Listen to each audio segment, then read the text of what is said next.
So my husband and I struggled with infertility for 8 years. It was hard for us to function at work. It was hard for us to think straight, see straight. How many people go through trauma and any kind of grief and don't take that break for themselves? I'm proud of us for making the choice to put our health and wellness first. All right, Piper decided to join us for the little intro, so stay with me because in today's episode, you are going to hear Karen share her journey of challenges with infertility, and you're also going to hear the top 5 things to avoid from a neuroscience perspective to keep your brain healthy and happy. So I promise this one's definitely worth sticking around for.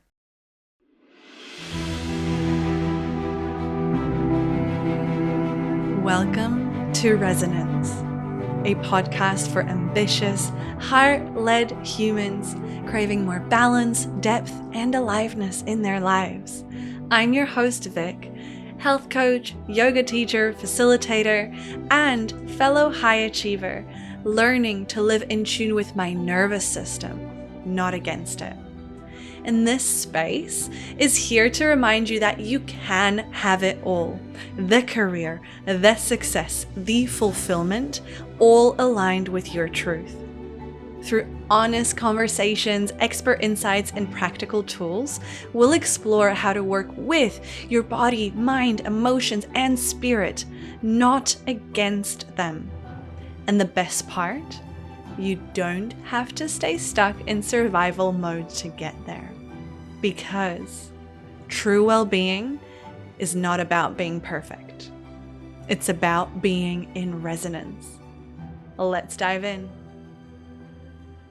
Welcome to today's episode. We've got Piper joining us here today as well to introduce Karen, who is a fellow health coach, and I'm so excited to share this story because Karen and I are really on the same wavelength. We've both come from a corporate background.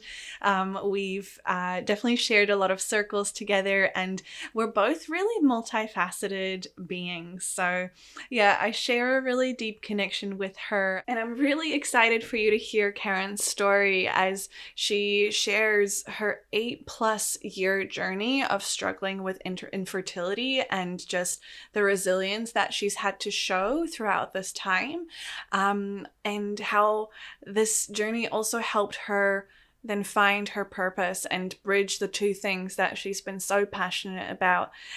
Karen talks about health from a neuroscience lens. So we, in true health coach fashion, nerded out about a lot of things to avoid to make sure that you stay happy and healthy.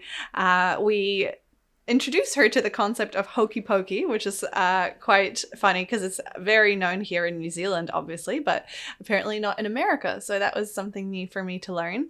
And lastly, just the fact that knowledge is power. So this is just another episode that shows that we don't know what's going on behind closed doors and what's happening in people's lives. So be gentle to your colleagues, to the person next to you on the bus, the cashier at the grocery store. You never know what they're coming home to.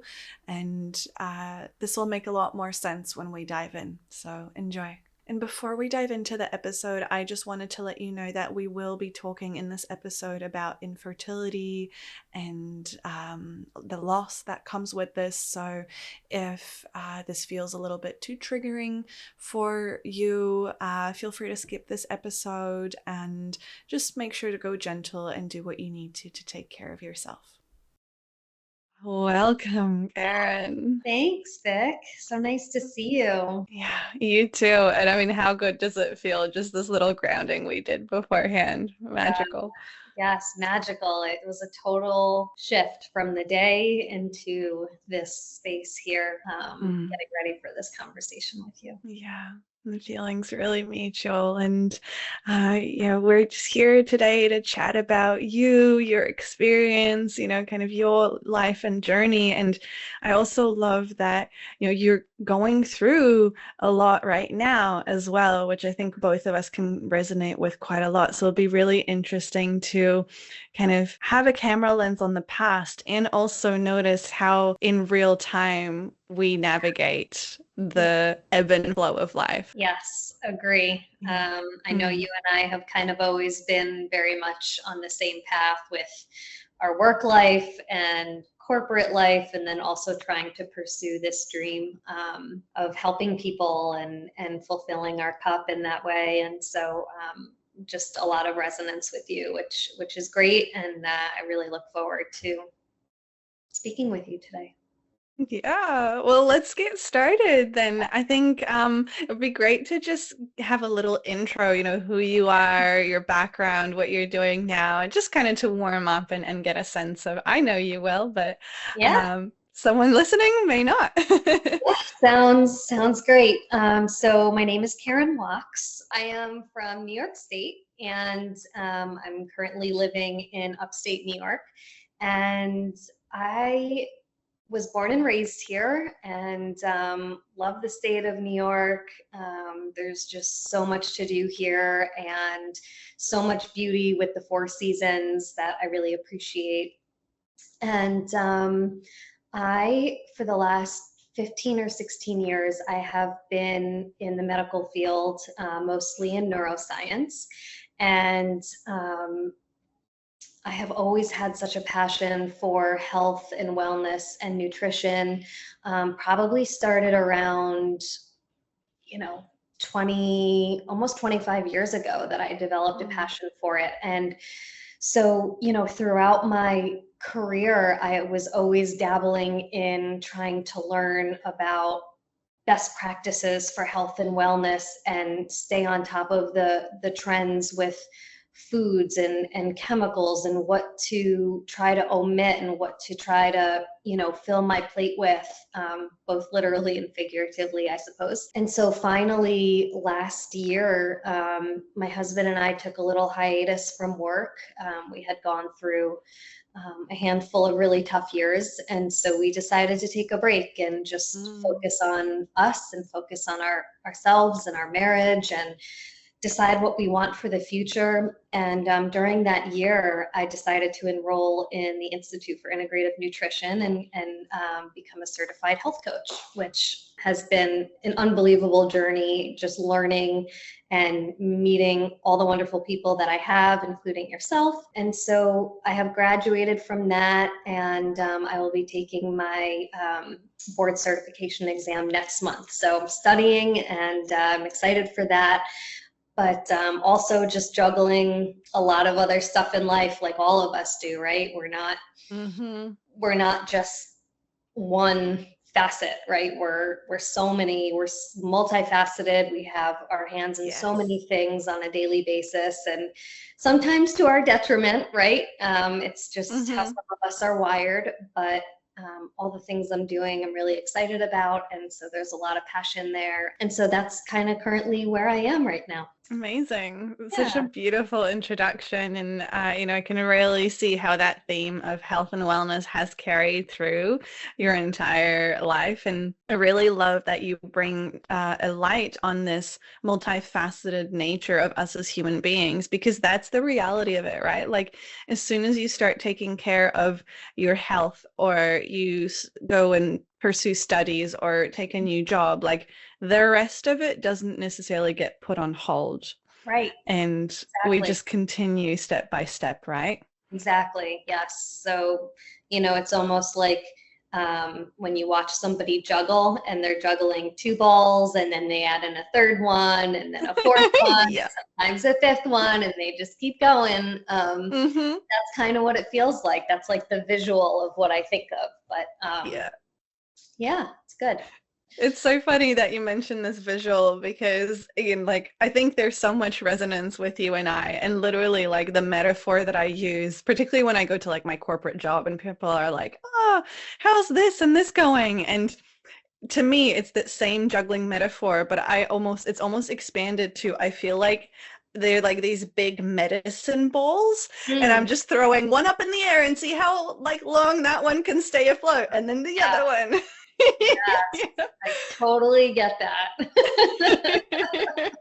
It's like, oh, that one fell over. Let's get that back. Yep, yep. Try not to hit Mhm. your head as it's coming down, and yeah, Sometimes you do, you get knocked down, get you back up do. again. Yep, Yeah. that is And life. Yep. correct me if I'm wrong, are you planning to or have already also gone back into the corporate world as well? Yeah, so that is something that's also happening in the background. As I start my health coaching practice, Karen Wachs Integrative Health.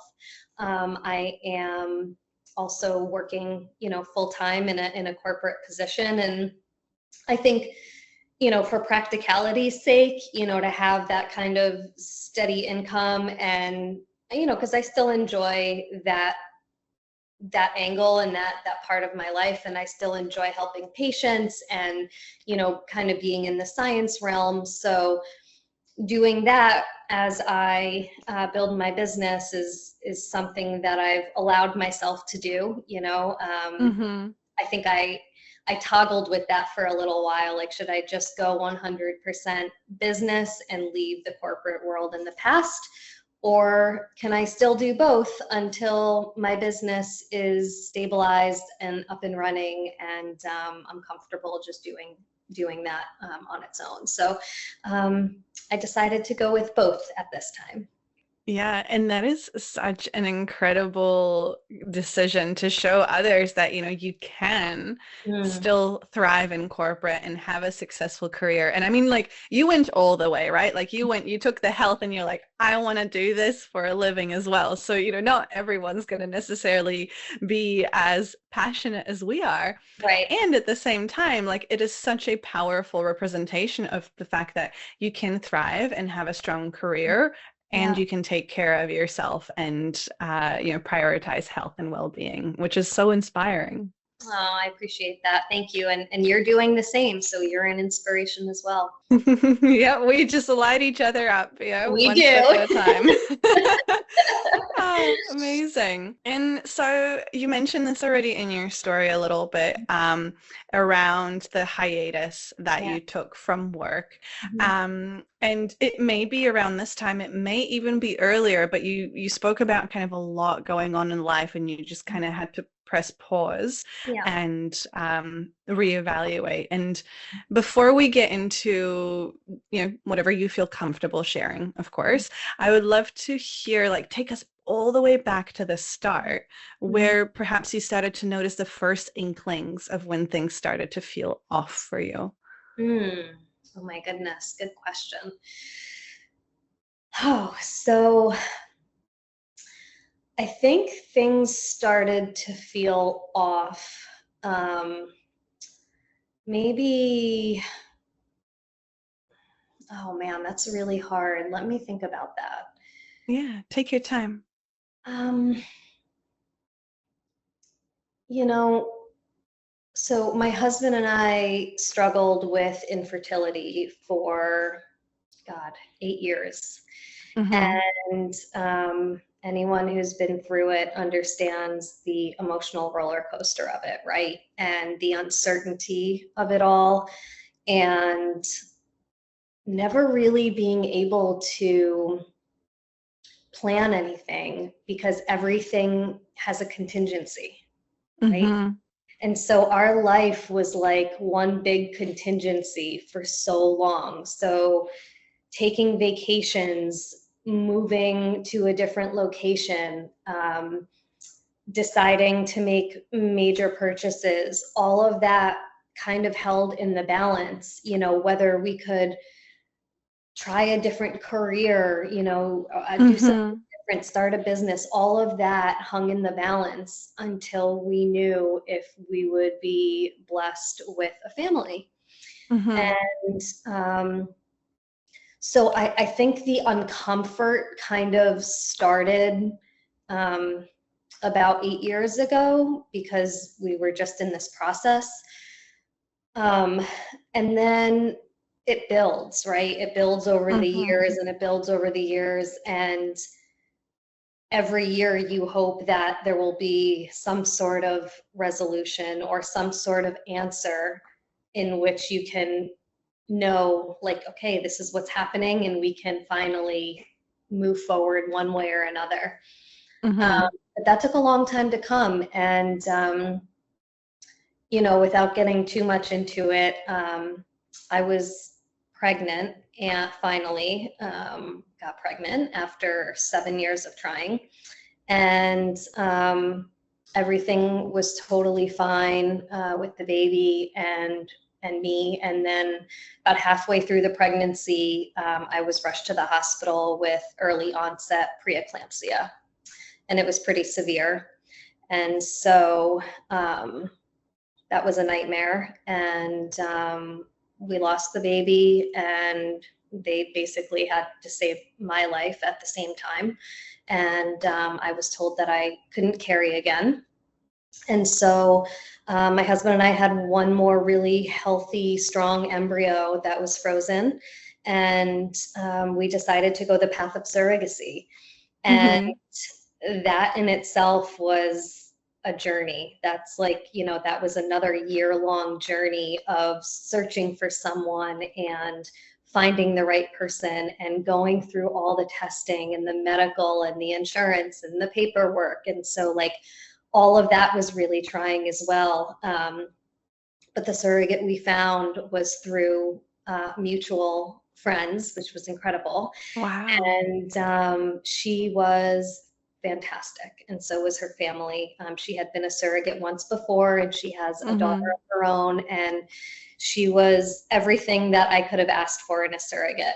She was wonderful, not just in a surrogate, but in a friend and in a great person. And so went through that journey, and we took the one embryo that we had left and implanted it, and by some miracle she got pregnant, and we were so thrilled. Unfortunately, a similar situation happened where about 4 months into the pregnancy, she went for a ultrasound, and there was no heartbeat. And so, at that point, Josh and I, we had promised, Josh is my husband, by the way. Mm-hmm. We had promised each other that that was going to, whatever happened with the surrogacy, it was going to be the end of the road for us, because it had been 8+ years and more heartache and tears than anyone could imagine. And we really needed to get back to our life and get back to Mm. figuring out what we want and Yeah. what moving forward looks like. So I know that was kind of a long answer, but that's what led to the hiatus. After that second loss, it was hard for us to function at work. It was hard for us to think straight, see straight. And so we agreed, and our companies were wonderful to allow us the time to take. And so we did that. And it was during that time that I really got clarity on not putting off taking the course anymore. I had been putting off IIN for probably a Mm-hmm. decade. You know, I Wow. I know was looking into the courses all the time, and I would dabble back onto the website and see what was available. But I finally decided I decided that was the time. That was the moment to move forward on that. And so that's been the start of this whole new path, which has been great. This new journey. Yeah. Yeah. Mhm. And thank you from the bottom of my heart for sharing the depth of this intimate and vulnerable journey. It's the first time that you're sharing it with me as well. And you the strength that you portray. Yeah, and I know you said it's sort of 8+ years, right? That is a long time, and it's not necessarily just the time, but also the emotional Mm. impact of it, right? Every time that getting knocked down, getting back up, and sort of, things working out the way they did, Mm-hmm. right? Mm-hmm. You never gave up. Yeah. And when you and Josh, right? Mm-hmm. Okay, yeah. Mm-hmm. And when you and Josh decided that it was the right time, it was almost like a form of protection and self-care Yeah. as well, Yeah. right? I would agree. Yeah. And I have to say, I'm proud of us for taking that time, because Mm, how many people go through trauma and, you know, any kind of grief and don't take that break for themselves, right? I mean, in the United States, you get like between 2 to 4 days for grieving and grievance from work, and it's to me, it's just so unacceptable. I don't think that people really accept the grieving process in this country, and what it entails and what's needed during that time. So mm, I think most people just feel like they need to get right back to work. Um, mm. and and so I'm proud of us for making the choice to put our health and wellness first. Yeah. And also, like, I want to commend your strength in trying and trying and trying over and over again. Because you kind of glossed over it, but in this story that you've shared, there are these, I would almost say, moments Mm-hmm. that can break a person. And I have seen people who have had just one attempt, right? Mm-hmm. And that's it, they've given up, never trying again, because of the overwhelm of the emotional weight of Yeah. this. And you persevered and you did your absolute best, and you Mm-hmm. just took it one step at a time. And then when you knew it was time, Mm-hmm. rather than, as you mentioned, like a lot of people going back to work, like that can be a really easy defense mechanism to suppress what's going on and to just not deal with the feelings. Distract. And instead, the two of you said, you know what, we're just going to focus on us, focus on our marriage, and Mm-hmm. kind of understand, well, what's next for us from here, because you mentioned this hiatus that Yeah. your life has kind of been around is now 8 years is a long time to also Mm-hmm. be focusing and centering your life around this nucleus. Yeah. That's a big Exactly. change. It's a big change. Yeah. And I mean, Josh and I are married 10.5 years. So 2.5 years, before we started all this, and the rest of the time has been in this Mm, struggle. So it definitely has taken a toll. And, you mentioned it breaking people, and this process of fertility or infertility, whatever the journey looks like for that person, um, is all consuming mentally, physically, emotionally, and it breaks a lot of people and a lot of marriages. And that mhm. is a very sad truth about the process. And there's two things that you've kind of alluded to that are really important that I kind of want to highlight as well. I think one of the things you spoke about was once you kind of that last straw broke, Yeah. so to speak, Mm-hmm. you couldn't function at work. It was all really overwhelming. And the first thing that came to mind as you were sharing that is that most people have no idea what you're going through behind the scenes. Mm-hmm. So here you are showing up to work, trying to do your stuff, like trying to keep it together. Yes. And when we're in that heightened state, the smallest of requests can be really triggering. I literally had this happen yesterday, so it's also quite kind of topical for me at the moment. Yeah. And it's, I think, just like a little reminder of just, man, like, let's all just be a little bit kinder and more accepting of each other, because we've got no idea what's happening behind closed doors. Everyone is going through something.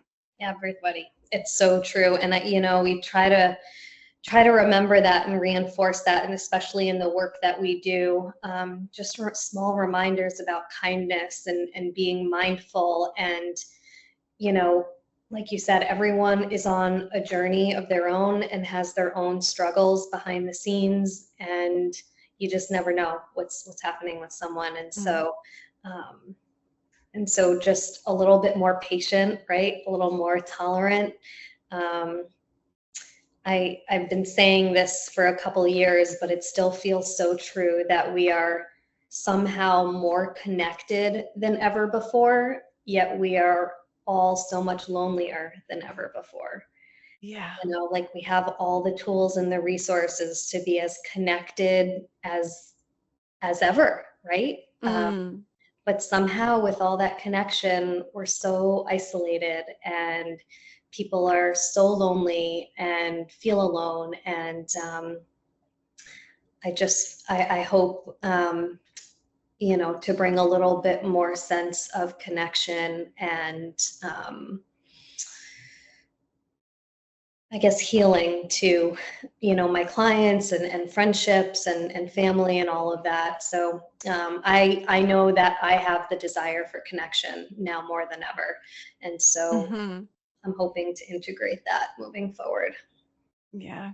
Connection is so vital and important, right? Like look at any of the blue zones. What's Yes. one of the big thing keeping them together? It's community. It's this nuclear family that the Western world tends to live in is such a novel concept. Mm-hmm.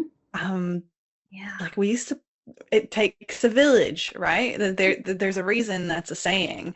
Yeah. And I've been sitting with that a little bit lately, like realizing, yeah, like in a village you'd have like one person that makes sure everyone's fed and this other person is the hunter gatherer, and then like everyone just treats everyone like their family. And yet like here we are, we get up, zombie through our morning, come to the office, stare at a screen all day, come home, stare at a screen, go to bed, repeat. I know. I know. Believe me, it's something that I feel myself even because I have weeks where I will literally say, I left the house 3 times this entire week. That's insane, like Mm, we need, and that's because I'm in front of the computer or I am so focused in on a to-do list or getting things done to stay on top and not taking the time for community, for sunlight, for connection. But I've become super mindful of that now, and I'm really trying to integrate all of that, just because I feel like it makes such an impact. Even just getting outside for a walk for 15 minutes, just getting a yes. little bit of sunlight is Yeah. is totally, it changes your brain. It changes your mood. It changes Yes. your brain.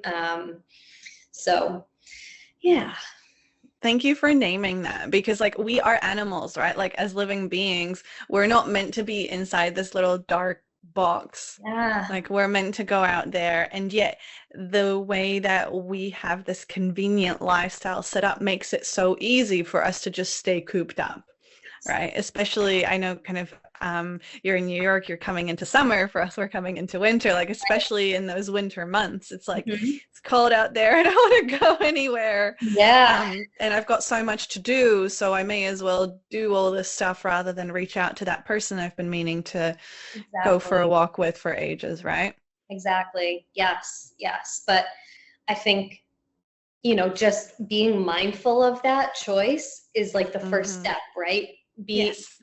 noticing, right? And being aware that we are cooped up and that we do want to make time for other things. That's the first step, um, Mm-hmm.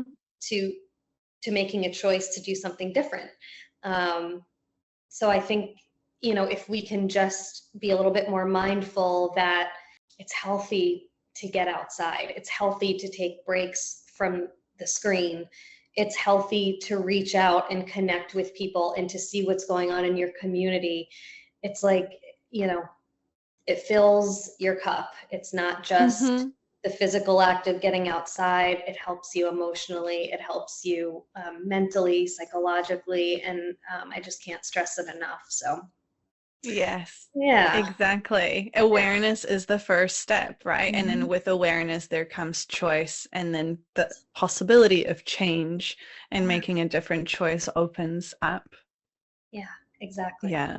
Hmm. And you touched on this a little bit, but I would really love to understand, you know, take us to the hiatus. You mentioned you were craving connection, you were craving healing and rest. And I would love, if you're comfortable, to share what support, inner knowing helped you start to reconnect with yourself again. I think first off, IIN had a big hand in it, believe it or not, because Oh, I believe it. yeah, I mean, going through that coursework reconnected me to what was important and what my passions were and what I loved learning about, and what was important to me. And so my favorite part of my day was going through the coursework and taking notes and digging deeper and doing my own research into certain things and looking up some of the instructors from the course and seeing what their backgrounds are and just getting really inspired by all of that. And so taking the course for me was not only inspirational and reconnected me to who I was, but it made me feel motivated again, right?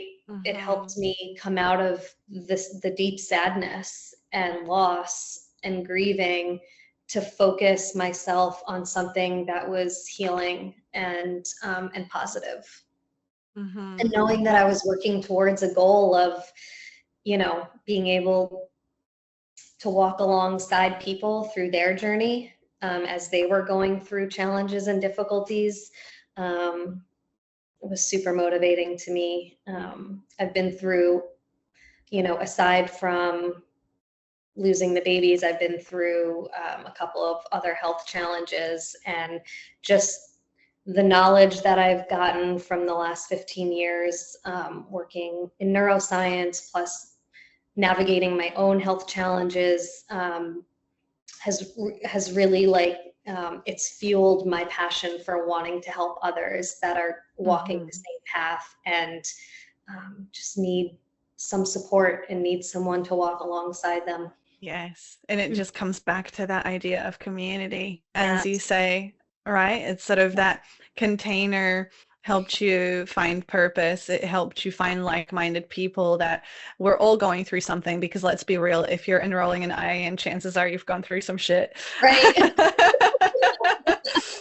I love that. I love that. That should be their new slogan. Chances are, if you're enrolling here, you've been through some shit.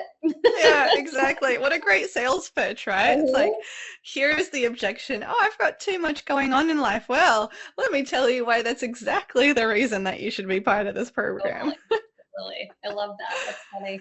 And neuroscience. So this is your background, and I'm really intrigued because, as you know, kind of the people that I love to help and work with are high achievers, probably overachievers, working in corporate who are struggling with stress, burnout, overwhelm, all the over. X, add your own input. And, I could talk about stress all day, but I would love to hear if you've got a neuroscience angle at stress as well. And I'd love to just hear kind of your opinion, your view on that. Yeah, great question. So I would say oddly enough, but it's not odd at all. It makes perfect sense. The niche that I'm really focused on in my health coaching business is the gut-brain connection and that axis, that constant feedback loop that's happening in our body.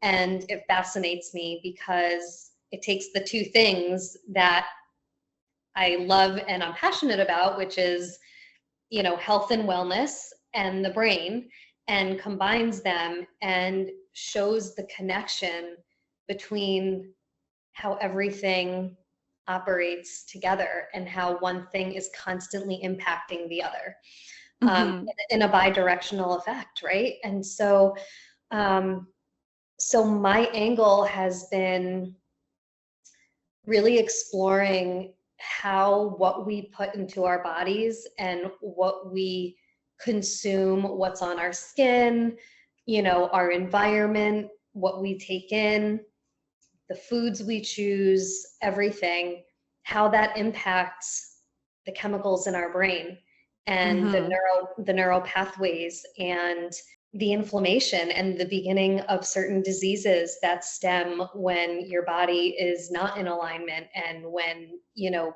your gut and your microbiome are not getting what they need and are not being supported properly. That's when things start to go a little haywire, and just that impact on different neurological conditions that exist. Anything from pediatric ADHD and pediatric epilepsy to Alzheimer's and Parkinson's disease and everything in between. That gut brain axis is everything. Mm. And people who might be listening to this might say, oh, that's all hokey pokey, and that's I've never heard someone say hokey pokey hokey like that pokey. I don't know before. that I've ever said it out loud either. So It's quite a popular flavor here in New Zealand, but anyway. If you're enjoying this episode and want to stay connected beyond the podcast, I would love to invite you to join my newsletter. It is a soft little pause in your inbox, an email that you actually want to read, sharing reflections, wellness wisdom, and seasonal insights to really help you slow down and come back to yourself. You'll also be the first one to hear about new offerings, events, upcoming episodes of Resonance, and so much more. The links are right below this in the show notes. You can sign up through my website, liveandhealth.co, or by heading to any of my socials at liveandhealth. Links are in my bio. It is free, it is gentle, and always created with care. Now, back to the episode. what's hokey pokey? It's a honeycomb kind of sweet. You're So kidding. yeah, it's like honey caramel. It's like the number one flavor here. I'll have to send you some unhealthy brain inflammation provocative snacks to try. Listen, nobody's perfect and we can't strive for perfection. So a little hokey pokey won't be the end of the world. I love this though. It's like here we are talking about health, and then all of a sudden, oh yes, send me this thing that's 100% sugar, please. I had no idea. That's really There funny. you go. Anyways, I'm sorry to No, digress. that's okay. That was semi-relevant. So you're saying people may think Yeah, that the gut-brain it's just axis is a bit saying, hokey-pokey. yeah, people might think it's a little woo-woo, or, I'm trying to think of other adjectives to describe. I love hokey-pokey. I'm going to stick with it. But, the truth is that there's so much research and so much science behind the idea that everything is connected, and the gut plays an impact on the brain, and the brain plays an impact on the rest of our bodies. And this isn't new. People might say, oh, these are all new catchphrases, the gut brain axis and the microbiome. It's not. I mean, just because we're hearing about it now doesn't mean it's new. This research has been going on for 30, 40 years in the background, and we're just now getting real meaningful data. And I think it's only going to continue, now, especially with technology that we have, and AI and stem cells and transplants and all of that. It's only going to get deeper and more interesting, and we can really impact the outcome of our health. We have it in our control. I think I read that only 15 to 20% of our health is impacted by your genetics. So the rest of that 80% is based on what we do and how we live our life and what we put in and on our body. And I think that's really empowering. Yeah, epigenetics is just mind blowing. Like, I think, I don't know about you, but like the way I visualize it is like our DNA has got all these little almost like treasure boxes. Mm-hmm. And then depending on, as you say, what we do, what we put in on our body, like how we surround ourselves, even mentally, emotionally, like what we're dealing with, those are like little keys that unlock the treasure box. And so maybe it goes kind of the inflammation and disease way, or maybe it actually goes into, oh my God, I didn't know I could feel that great way. Like that is in our control Yeah. because we have the choice. Yes.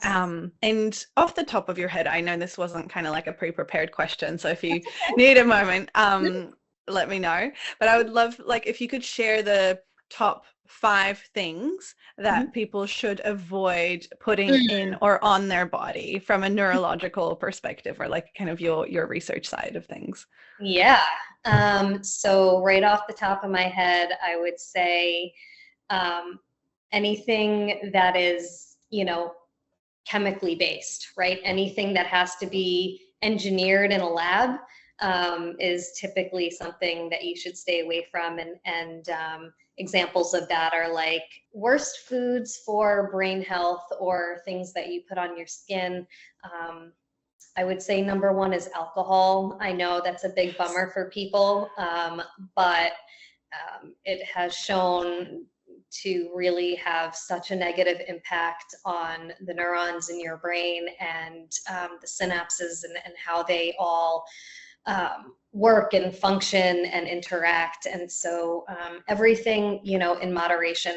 I've always believed in moderation for things, and so does it mean you can never have alcohol again? No, but maybe just become a little bit more mindful about how much you're consuming, and if it's possible, I invite you to maybe swap it out with something else that might feel fun or would allow you to relax and unwind. Yeah. The Thank other, you for saying that. Like I don't drink. I haven't for a couple years now. I think it's over 2 years now, and I have no desire to go back. And so, yes, as you say, moderation is key, right? Like we only have this one life, and everyone's got agency to make their own choices. And at the same time, like it's poison. yeah, Like, let's just be frank. It is literally poisoning your body. The second alcohol enters your bloodstream, your liver deprioritizes everything else and goes to battle with that arch nemesis. So just know that and make your own conscious choices. yeah, Right. I mean, I appreciate you saying that. And I try to stay away from being so absolute with things because I think it can put people off. But that is the truth. The truth is Mm. that it is poison. I myself didn't drink at all for, I don't know, 10 to 12 years, just because I didn't feel like I wanted to and it wasn't serving me in any way. And I mostly didn't feel well when I drank, and so I just chose to eliminate it, which was great. I didn't miss it. It was fine, and now I feel like I can have a cocktail once a week, once a month, once a year. It's fine, but I definitely don't need it, and am very happy swapping it out with something else. Yeah, I love that. That was number one. All right, keep going. Yeah. So next thing is sugar. I think everyone knows at this point that sugar is food for cancer. Unfortunately, it is food for inflammation, and I could talk to you for 2 hours just on the implications of sugar on our body, our gut, our brains, and just there was a study done, was that there were many studies that were done that showed that sugar is actually more addictive than cocaine. Hmm. Actually, significantly more addictive than cocaine. And there's a reason that all the big food companies add lots of sugar to their products, because we just keep wanting to eat more, and it's a drug, and when you have it you want more of it and more of it, and then you need more just to keep your Yes. brain cells happy. um, and so for me sugar would be number two. Number two. Yeah. Yeah. And I would just love to add to that as well that, as you say, like the more we consume, the more we need because we build a tolerance to it. Yes. And there comes the dependency. And also, like, even your taste buds change. Mm-hmm. So, like now, I don't know, like once in a blue moon, I might have like a Mhm. Sprite Zero. And even Yep, then I have to water it down because I'm like, my taste buds can't handle I the know. quantity of sugar in that, Yeah. right? Yes. It's just wild. And also where it can hide. So I Yeah. like randomly had a look at some sauces we had. We were doing this Asian soup and there's like some hoisin sauce and some sriracha. And I was like, let's have a look at the label. What'd you By the find? way, top tip. The first ingredient on the ingredients list is always the most prominent one. So like if someone didn't know that, it's always if Yeah. it's listed first, that means it's mostly this. Yeah. Sugar, Yeah. 50%. I Yep. was like, oh my God.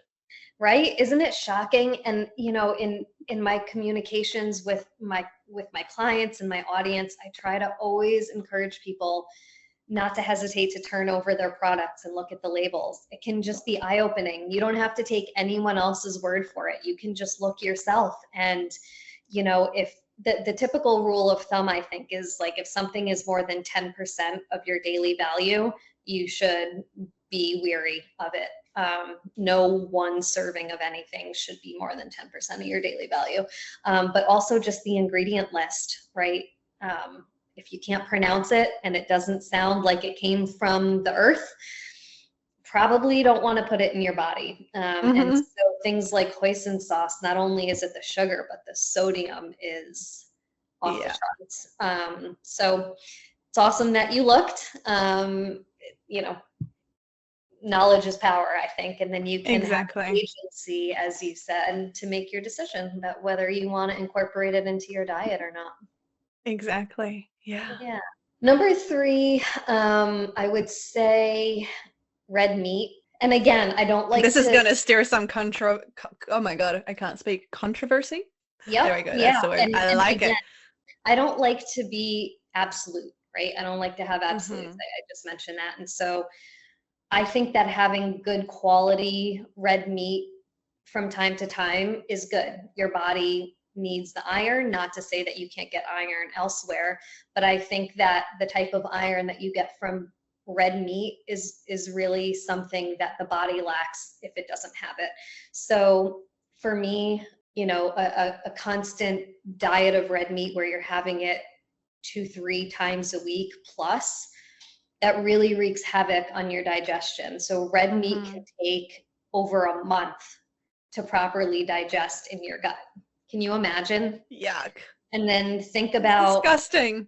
yeah, it's pretty gross. And then, you think about what ends up happening with the gases and the chemicals in your gut if something is sitting there for a month waiting to be metabolized.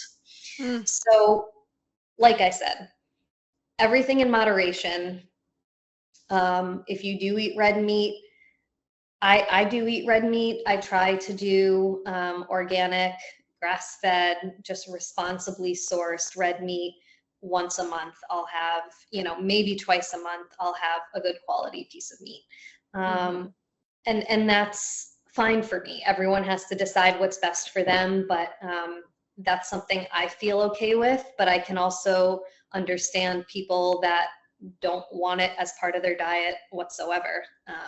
And the other way where people feel like they can eat as much as they want of it, and it's Hmm. perfectly fine because that's what our ancestors did, and all Yeah. of that. But I think we have enough data and research now to understand both ends of the spectrum.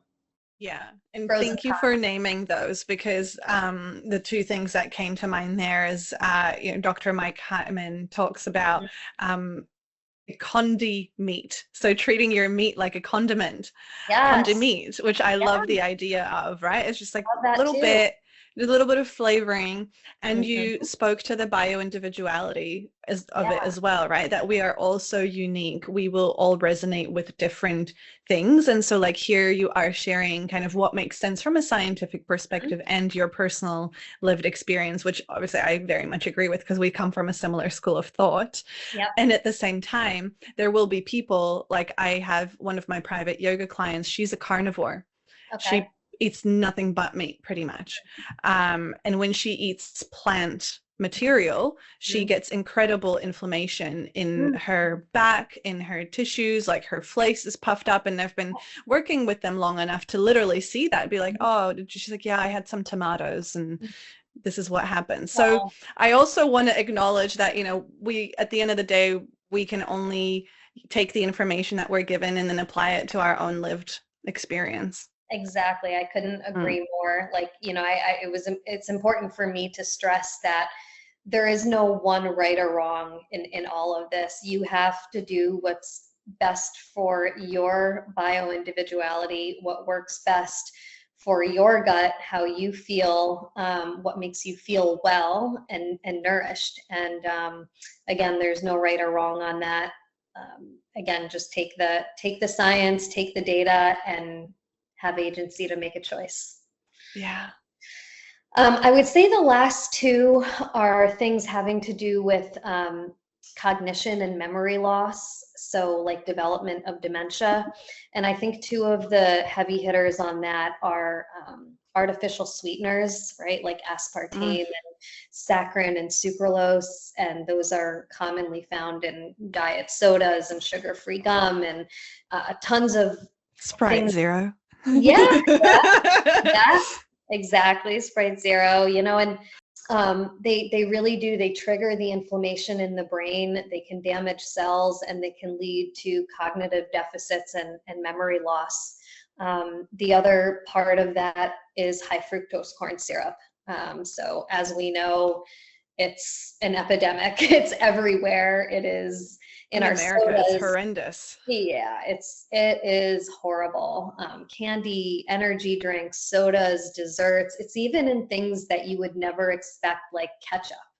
Mm. Um, and so, too much of that obviously can lead to obesity, but it also has the neurologic effects of memory loss. It can lead to insulin resistance and cognitive decline. And so I think just turning your packages over, seeing what's in them, if you see any of these items, make a choice to swap it out for something that doesn't. I mean, we're so fortunate now to have hundreds and thousands of companies that make cleaner products. So Mm-hmm. if you love ketchup, you don't have to have one with high fructose corn syrup. You can have one that tastes exactly the same without it. So Yeah. why not just make the swap? Exactly. And I actually need to have a look. I wonder if it's legal here. Because I know that the US is kind Oh of yeah. very uh, out there in terms of the stuff that gets put into your food supply that's not allowed in Europe or kind of like New Zealand.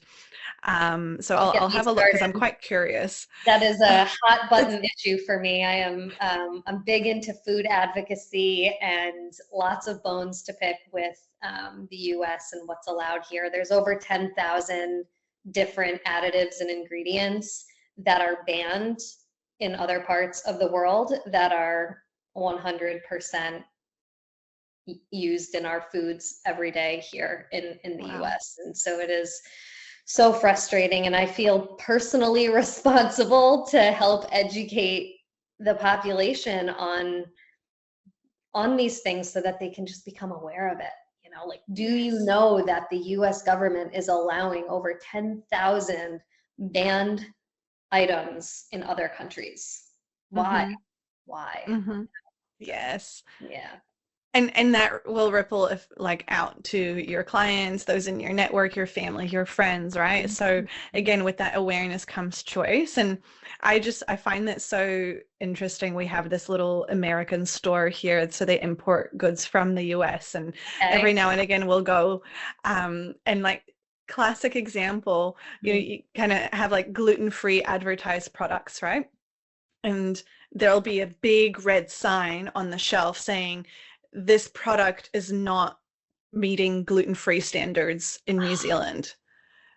I'm like, Amazing. whoa, Amazing. that's wild. How infuriating is that, though? Isn't Like, that wild? I mean, it's wonderful for New Zealand, but how infuriating is that for Americans and to know that, I don't know, there's just a whole other standard of care for citizens that exists in other countries that unfortunately we don't have here. Mm. And it's hurting us. And Yeah. yeah, and at the same time, like that makes people like you so incredibly valuable, because if you can kind of cut out the middleman and be like, hey, this is what's good, this is what isn't, like even just these 5 things are so incredibly informative. Like I could speak for another 3 hours on them, but I know we'll kind of have to move on in a moment. I think the only other piece that I wanted to add, the artificial sweeteners, I love that you shared that from a neuroscience perspective. Because as you know, I've been studying nutrition at uni for the last year and a half. And in our chronic disease paper, we kind of looked at artificial sweeteners and the literature available there. And kind of all of the literature supports that compared to sugar, artificial sweeteners are better. And so like I've got all these professors arguing that, well, it's the best of, what's the lesser evil, ratty rah. And I'm like, well, actually, how about just none? And the Nutrition Society, because they look at it from their specialty and their lens, are like, well, this better than that. And I love that you've come in here and it's what was number 4, right? Sugar was number 2, artificial sweeteners were number 4. So it still made your top 5, which is saying a lot. Yeah. And I mean, there's top 5 is hard because there's so many others like fried foods and trans fats and things like that. But I would say by and large, those are the 5 things that Americans consume the most of on a regular basis that are impacting our health outcomes in this country. I mean, I'm sure you know that US is lagging way behind in positive health outcomes here. And we pay the most for healthcare and we have the worst results. And so something's got to change. And I think there will eventually be a shift. I see small things happening from, the government level, small shifts that are happening slowly. I don't know that it'll ever be like Europe or New Zealand, but it's nice to see that there's small, positive, incremental shifts happening here. Yeah. As long as things are moving in the right direction. Yeah. And also you empower the people with choice and agency and making their own informed decisions. Like that's all we can do. That's all you can do. Yep. Don't want to make people's mind up for them. Just give you the information and you choose. Yes, you choose. Yeah. Thank you for sharing those. That was really interesting. I really that's fun to talk about, actually. Yeah. Yeah. I mean, like put 2 health coaches on a call and have them nerd out about.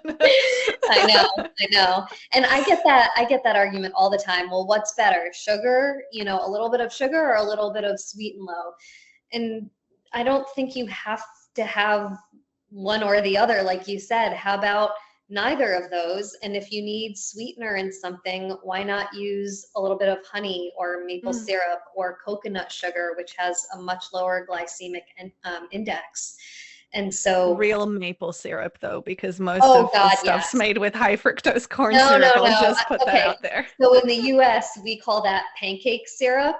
There is no actual maple syrup in it. It's literally just corn syrup and caramel coloring. That's what's used in that. There's no actual maple syrup. So when I say maple syrup, I actually mean from a tree, and the real good quality stuff. Because and it's okay. Yes, there's still sugar and they are still processed in the brain just like sugar, but they're not processed, and each of them have their own health benefits. So moderation, like I said. Moderation, listen to your body, make your own informed choices. Yes, I love that. And so I am really conscious of your time. I think we've got another 5 minutes or so. Okay. Although I could keep going for ages. So if always do it again. Exactly. Pivoting back to you've shared a lot around kind of what is good for us overall.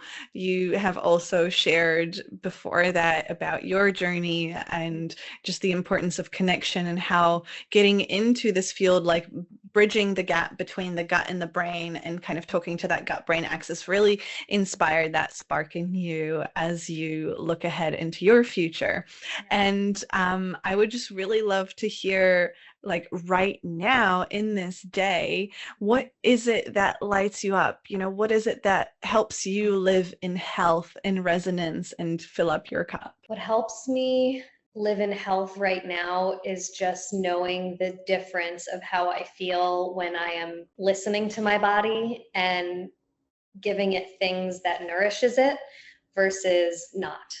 And so that's what keeps me motivated to make food at home and to be mindful at the grocery store and to have a plant forward diet, where my meals are based around plants and the protein is a condiment, as you said, but it's not the main focus of the plate.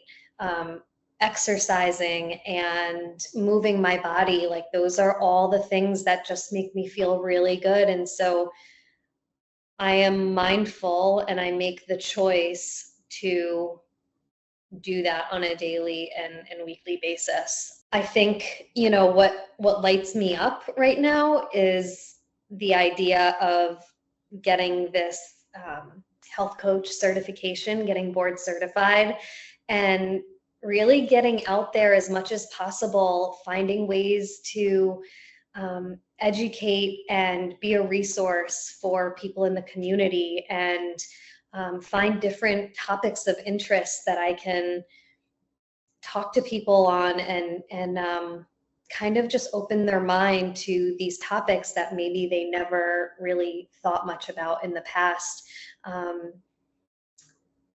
Really just finding out how I can support people on their own health journeys, and been working a lot on the topic of resilience and bouncing back stronger. And so doing a lot of work there and hoping to bring some of that really good information and energy to my practice, and helping people with resilience and helping them come back from any sort of struggles or grief that they've had.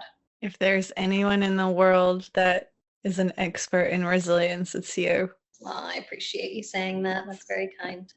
That's It's for sure. not easy, and it's not about getting over things, and it's not about distractions or anything like that. It's really about leaning into whatever it is that you're feeling, allowing your body to feel it, allowing your mind to feel it, and then finding ways to grow from it and finding ways to incorporate that suffering or grief and channeling it in a way where you can help serve and support other people. It's really beautifully put. And that notion of service really came through kind of what's keeping you well right now. Yes, you talked about the physical, like the food and the movement. And then there's also kind of this bigger, almost, I would say, mental, emotional, spiritual health side of things, where you're in alignment with your purpose. You're of service and helping others overcome what you have overcome yourself in the past. Yes. Yeah. Exactly.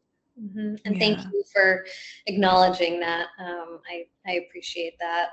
Even just talking with you about it reminds me of why I'm doing what I'm doing and why I'm excited about it. So that's great. Thank you.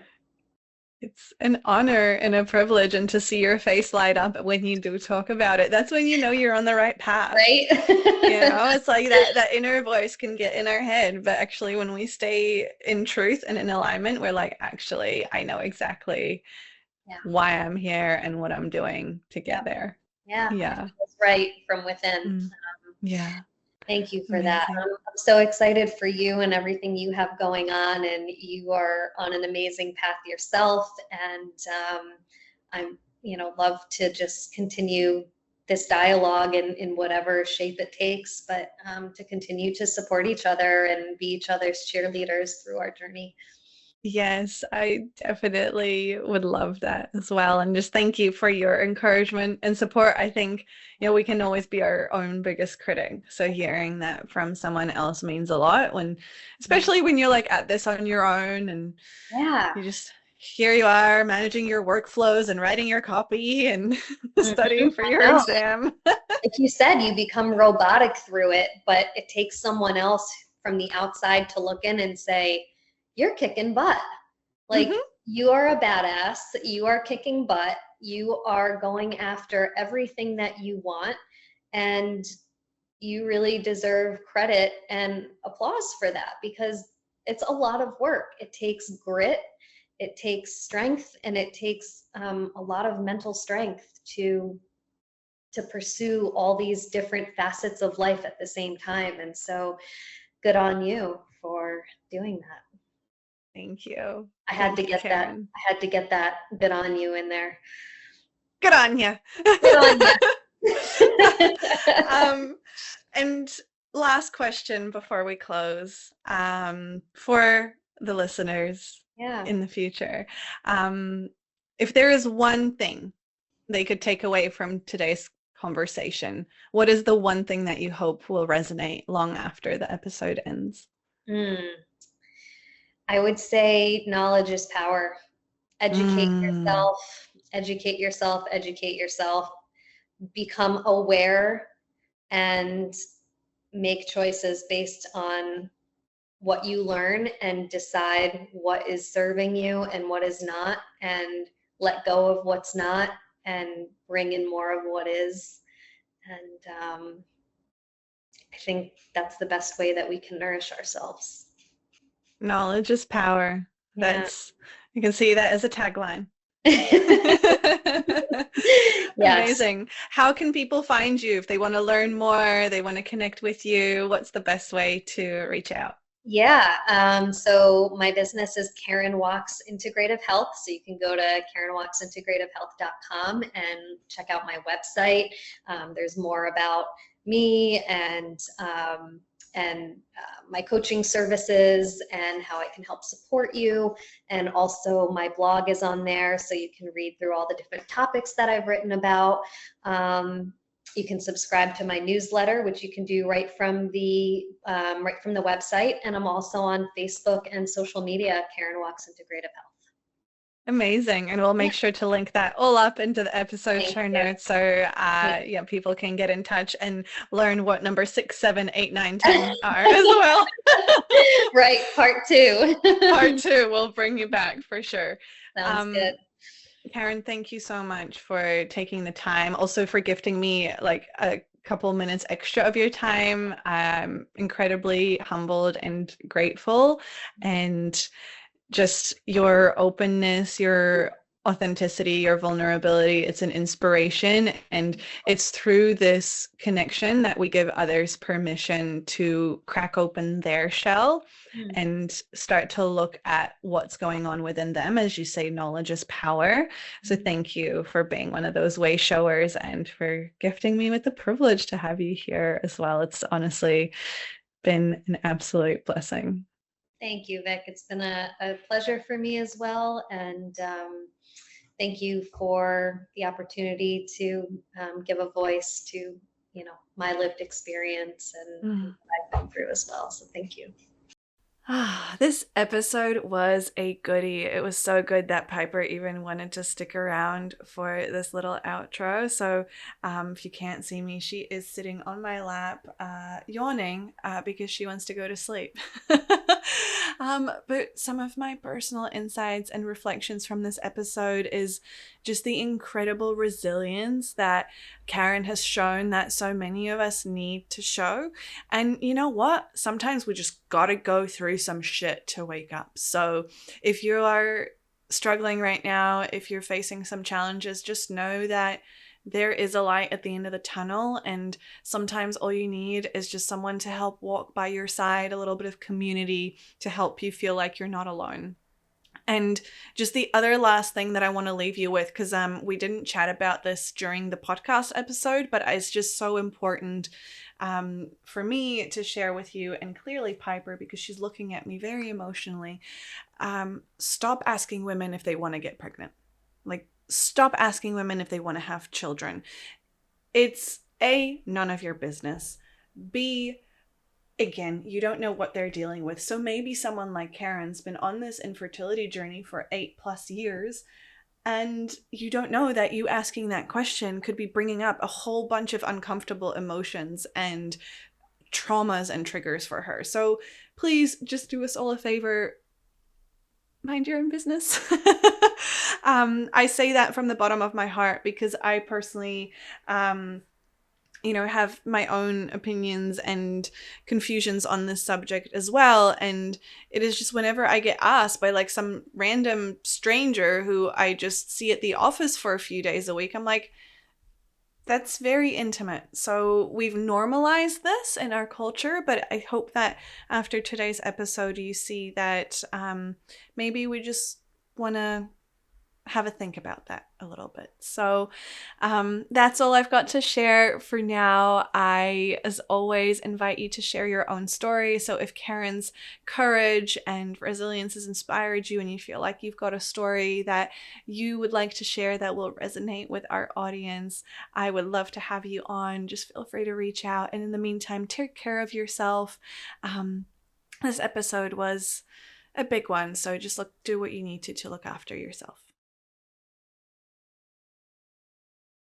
All right, and just a little quick side note here. I know that in this episode, Karen and I have spoken extensively about IIN, which is the Institute for Integrative Nutrition, and it has played a really huge role in both of our lives. And I will say that if there is any part of you that is interested in health, well-being, nutrition, and just even a small sprinkle of just juiciness that you would love to dive into a little bit more in a really supportive, self-paced learning environment, I really, really highly recommend it. It is how I got started. Now, it's not to say that you then, kind of make this your life. I mean, many people do make a career out of it in some way, shape, or form afterwards. And I also know many people who take IIN and the learnings they've got there just to make their own life better and those around them. So if that sounds like something you're interested in, I am an affiliate of IIN. I'll post a couple of links down below so that you can get a discount code if you do choose to enroll. My top recommendation would be just to do their signature health coach training program. Doesn't mean you have to become a health coach, but it's just got like everything in it. But otherwise, they also have a lot of really great mini courses, such as like emotional eating or gut health, a detox course. There's honestly just like a plethora to choose from. Just have a dive in if that's something that you're interested in. And if you love to hear my experience, just send me a DM and we'll have a chat. The views and opinions expressed by guests on Resonance are their own and do not necessarily reflect the views of me, Viktoria Levenberg, Live in Health, or anyone working within the Live in Health brand. This space welcomes a diversity of ideas, experiences, and stories, and part of Resonance is learning to take what aligns and gently leaving the rest. Also, while I am a national board-certified health and wellness coach and deeply passionate about well-being, this podcast is intended for educational and inspirational purposes only. Resonance does not substitute personalized medical, psychological, or therapeutic advice. Always seek guidance from qualified professionals for any physical, emotional, or mental health concerns.